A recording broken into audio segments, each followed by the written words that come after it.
Game at home all season, taking on Bournemouth, who, yes, we're on this lovely unbeaten run. It's now up to 11.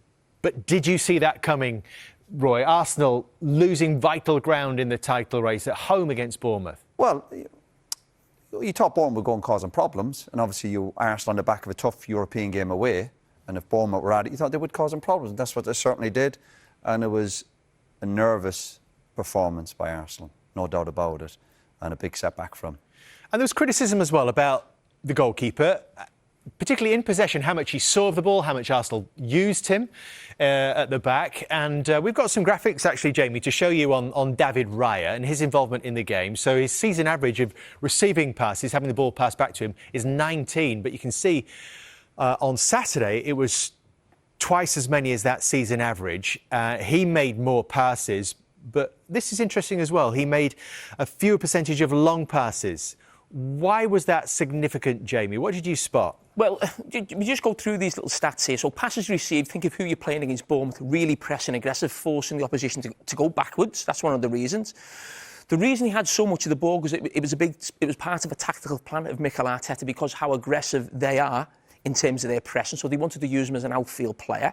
And in terms of passes long, obviously, he was trying to sort of bait the press, play into midfield and play out. And that was the big mistake for me when I've looked at the clips and gone through the game again. So we'll just have a little look and, see some of the clips and what the idea behind Mikel Arteta using the goalkeeper is so much. So when you come up against a team who are really aggressive pressing, not quite man-to-man Bournemouth, but almost that across the pitch. So what happens is David Raya is not a goalkeeper here. He's an outfield player. So if you use your goalkeeper as an outfield player in this scenario, it's 11 v 10.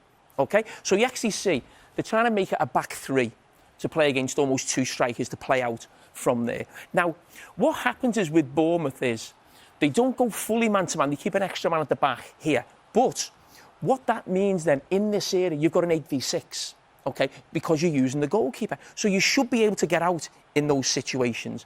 The interesting thing with Bournemouth is what they do a lot is with the centre-back here, Senesi. Now, a lot of the time, he's halfway between jumping and staying there.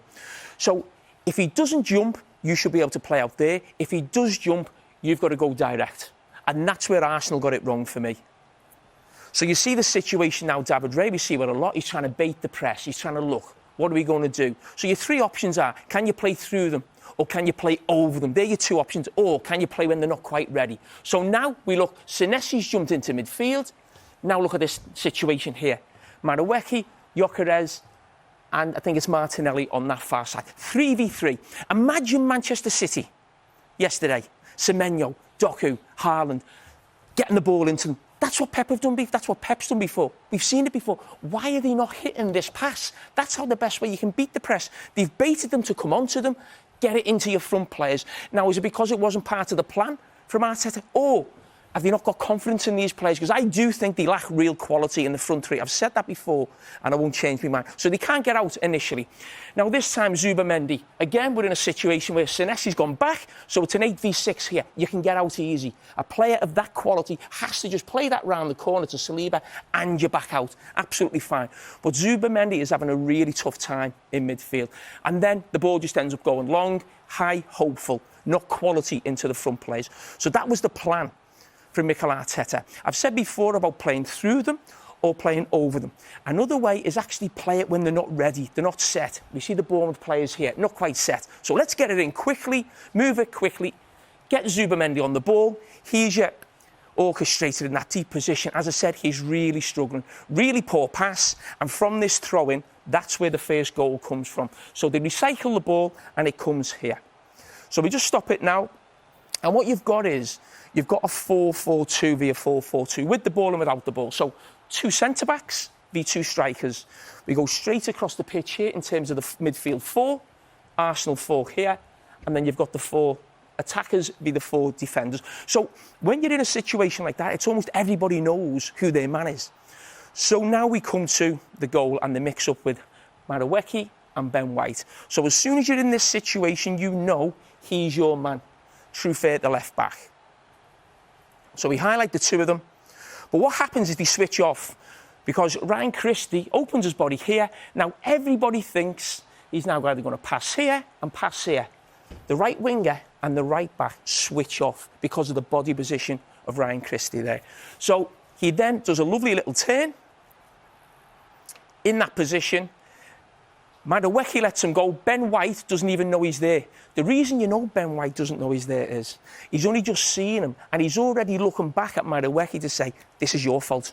I didn't even see him. Doesn't even know he's there. That look, he hasn't even touched the ball yet or crossed it into the box. So for me, in that situation, yes, his man.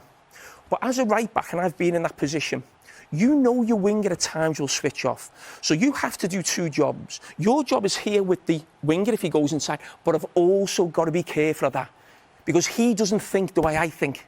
An attacker doesn't think the way a defender thinks. So it's not just on Madueke. Ben White should be aware of that run also. Another problem for them, Lewis Skelly at the back post. Krupi's the goal scorer. You can't get beat to that position where the goal goes in when you've got a 5-yard head start. So we're talking about Ben White not being good enough, and Lewis Skelly has got to be more aggressive at that back post. And maybe they may say I'm being a little bit harsh with the criticism. This is vital. This is the moment in time for them in terms of winning the Premier League. You can't afford these mistakes right now. And when I was thinking about Madueke and Truffert, and I thought to myself, let's look at the game early in the season. I actually thought Saka was going to be playing. I was saying, OK, let's see Saka do it well, because Saka's brilliant at actually getting back. I then realised Madueke was playing. He got caught out 2 or 3 times in this game by Truffert going forward. This is the worst one. So this is how we know. The plan with Arsenal is the winger's got to go with the full-back, and the full-back goes in there, because you see Timber going in.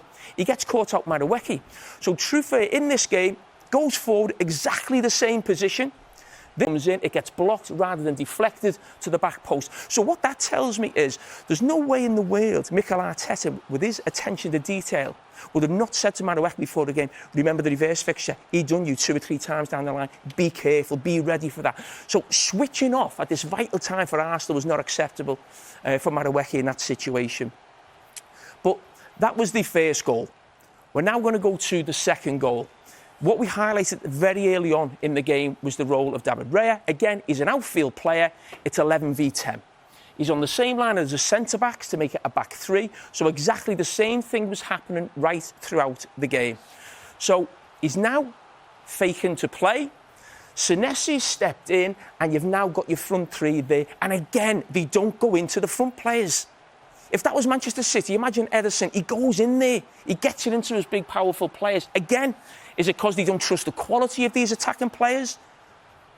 Or it was some kind of blind spot from the manager tactically, how they set up. But again, we now go back to Zubimendi. Someone running off from him. Again, we've seen him poor in possession for the first goal and someone running off him for the second goal. And that lad in midfield is having a really tough time. I just think the physical demands of playing the Premier League is really catching up with them, as we can see with these stats. Discounting the FA Cup, Rice and Zubimendi have both started the last 14 games, and between them, Marino, Ødegaard and Norgard, through injury and selection, have only started 1. Is this a problem? Is it catching up with him in his first season in the Premier League? Yeah, it can be a problem, of course. And this is where Rice, I think, has to show a bit more leadership skills. I know he's doing his best out on the pitch, but he's got to get hold of people. You look at the position they're in, that was a nervous performance. But if you're going to play top-level sport, we saw it with Mac, it's OK being nervous. It's how you deal with it. It's your decision-making. We saw a lot of them clips. I could have stepped in on load of them clips, body language from certain players. And again, when I was a midfielder and you're on the back of a European game and a team is pressing you and they're really at it, when it goes back to your goalkeeper and you're shown for it, I don't want it. You got a big target, man. Don't complicate it, especially if you're nervous and the fans, and they'll feel the tension, but you got to deal with them. Miss me out. And I'd be sure, I don't want to hear, because there's something in the air. You smell it, you've had a tough European game, you've been travelling. Do you think Arsenal are then overcomplicating things right now? Well, they did against Bournemouth. No, because, listen, the position they're in is still fantastic, but there's certain games, as I said, you're on the back of a tough game, and Bournemouth, who haven't played for a while, and they're at it. You have to smell these things. It's not as if Arsenal learned from the first half. They were doing as well for the second half. And people like Rice, we're talking about leadership skills, they've got to get a grip of people. Because a lot of the Arsenal, the feedback the last few days, people are looking at Arteta, the fans are nervous. No, this is on the players. If the fans aren't going to do it for you, the manager can only do so much. He's got a brilliant squad together, you're in a great position. Do not let this slip. And at this moment in time, they're letting the nerves get the better of them. But you got to deal with that. And that's just football and decision. And don't go on an ego trip. We got to play 50 passes. No, just go to the target, man. Because if we're nervous, I'd rather be nervous up there than nervous on us trying to be too clever and people like good players giving the ball away cheaply. Because what happens with Bournemouth then, that just gives them encouragement. So they're going to Arsenal going, lads, there's something here for us. And they got confidence out of Arsenal's nervousness. They've got to get a grip of that, or it will slip by. And it also, of course, gave Manchester City great encouragement before their trip to Stamford Bridge yesterday. But even so, it was a tepid sort of first half, wasn't it, against Chelsea? And then you saw in the second half, the first 15 minutes of the second half, a real gear change. The same amount of shots as in the entire first 45 minutes. You saw their expected goals tally double in that 15-minute period, Jamie. So what happened? Well, Arsenal and Manchester City are both trying to win the league differently. The best way to describe that first half from Manchester City, it was like watching Arsenal. Lots of slow passes, no penetration, can't really hurt them. They couldn't do it. But Manchester City are a different team to Arsenal, and they've got more penetration and quality in the final third. You see Nico O'Reilly there, straight from the kick-off of the second half, penetration, looking to go forward. Doku doing the same 2v1. Bernardo Silva gives a poor pass away. Watch his reaction now on a throw-in. Chelsea get the throw-in, Bernardo Silva, smallest man on the pitch. He's making sure I win this header. You can almost feel the energy from Manchester City straight away. Doesn't just head it, goes for the second ball, goes to put a challenge in again. Mark Gay, almost diving header to keep it alive. Doku, what's he do? 2v1, he's going for it, he's going forward. You can see the messages from Pep Guardiola, and they're almost in for a goal. So it's not just with the ball, it was out the ball. There was a complete contrast from what we'd seen in that first half. Look at Semenyo making penetrating runs. We didn't see that in the first half at all. Bernardo Silva running again, running the game as he always does. You can just feel the pace of the game change. And that corner led to the first goal. Cherky, again, look how sharp he is on the ball, how quick he is. We're talking about his quality as well, but there's also an intensity when he's there. Sometimes, there was one in the first half, a clip we were going to show, he was actually a little bit lethargic on the ball in these areas, but that pure quality in there, Nico O'Reilly, who's been fantastic. And I want to look at Doku again. Mainly the wingers here, I think, made a big difference. Now, Doku should just pass that ball back. That's the right thing to do. But it almost feels like a mindset shift. I'm going to go forward. I'm going to be aggressive. He ends up winning it back. And Pep Guardiola said that after the game. This wasn't about tactics. This was a mindset. Semenyo penetrating, running behind. These are things we didn't see from Arsenal yesterday. They weren't playing these balls into their front three, in behind, penetrating runs, aggressive, using the front three. And that led, I said, 2 minutes later to Manchester City getting the second goal, which I think really killed the game. But it almost felt right from half-time, they knew they were going to win the game in the next 15 minutes. But this guy here, Cherky, we're moaning about sort of players, have we got real quality in the Premier League? But he is an absolute magician. But the thing I love about this goal is just keep an eye on him. Your head down all the way. Keep an eye on. If we just stop it now. I think right now, he sees he can get the ball in here, but he has to wait for Pedro to move. He knows now he's going to make this pass, and he just has to wait another second till he's moved out the way. What a touch and what a finish. Oh, delightfully two-footed, isn't he? Brilliant. Brilliant to see from quality he's got. As I said, we've been watching brilliant Champions League teams in the last couple of weeks, Bayern Munich and PSG, and we're actually worrying if we've got that quality in this league right now. And that's where you see, he knows now, he's seen it now. He just waits, boom, there you go. And there's Pedro stepped out of position. And Mark Gay, it's great for Pep, even at half-time, great manager, giving the players a reminder what the game is about, lads. You got to run. But even the first half, they were slow with the play, but they were still toying with Chelsea. Yeah. You just knew it was coming. But sometimes you need a reminder from your manager to go, lads, don't forget to run. Stretch this team. And they got the rewards. What a game we've got next Sunday. This was Gary Neville's take on it in his podcast yesterday. I have thought for a number of years with this Arsenal team that they've got to go and win a game that sort of shakes the world. Do you know what I mean? They've got to go to City next week and win. And I've thought that for a number of years, that you just have to sometimes. And it doesn't matter how it happens. You could go to Manchester City next week. They could get battered in the first half, but be 0-0 at half-time, Arsenal. But then go and nick one with 15 minutes to go. And all of a sudden, the lights come on and you're 9 points clear. And that's what Arsenal have got to believe this week. Now, have they got that belief? Can they put it into perspective that this was always going to be difficult, that no one was going to give them it on a plate, that actually, a title race is a roller coaster? What do you think, Roy? Do you go there and try and win it if you're Arsenal, or do you a draw they've managed in the last 2 seasons? That might be enough. Obviously, they're going to try and win the game. You're trying to win every game of football you're involved in. But I don't agree with Nev that you have to go there and win and, what did he say, rock the world? I wouldn't go that far, but you have to go and perform and obviously try and get a positive result. You don't go gung-ho. Remember, Man City earlier in the season went down to Arsenal. They were quite happy to sit in. And this is a Man City team that have won lots of trophies. So whatever happens on the day, you've got to try and find a way to win. But I don't believe that they have to go there and put a marker down. They have to go and perform, and the draw is not the end of the world for them. Isn't it set up so nicely, Jamie? Because Manchester City know they have to win. They do. Arsenal don't. If Arsenal get a draw, I think we'd all say it was a great result. It's just how they go about doing it. But when I was just thinking, actually, their away games this season, they found it tough at Anfield. They lost there, they lost to Aston Villa. I think they drew at Chelsea. I might have that wrong. Yeah, they did. They went to Manchester United. So you think of all of the teams in sort of the top 5 or 6, they went to Manchester United, really poor performance. They actually won that game. So, yeah, the thing for Arsenal right now is how they are here. You know, and there's all going to be this talk all week of Manchester City, and it's how they can overcome that.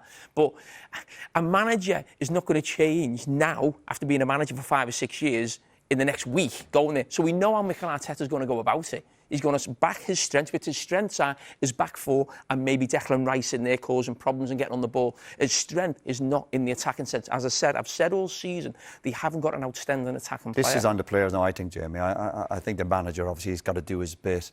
The position they got themselves in, the squad they are. We'll find out about what kind of characters these Arsenal lads are over the next 3 or 4 or 5 weeks, what they're made of. And that is challenge each other, not being best mates with everybody, falling out with each other. Because, again, if they slip up here, they'll never forgive themselves. Can't wait for it. It is live with us next Sunday. Manchester City taking on Arsenal at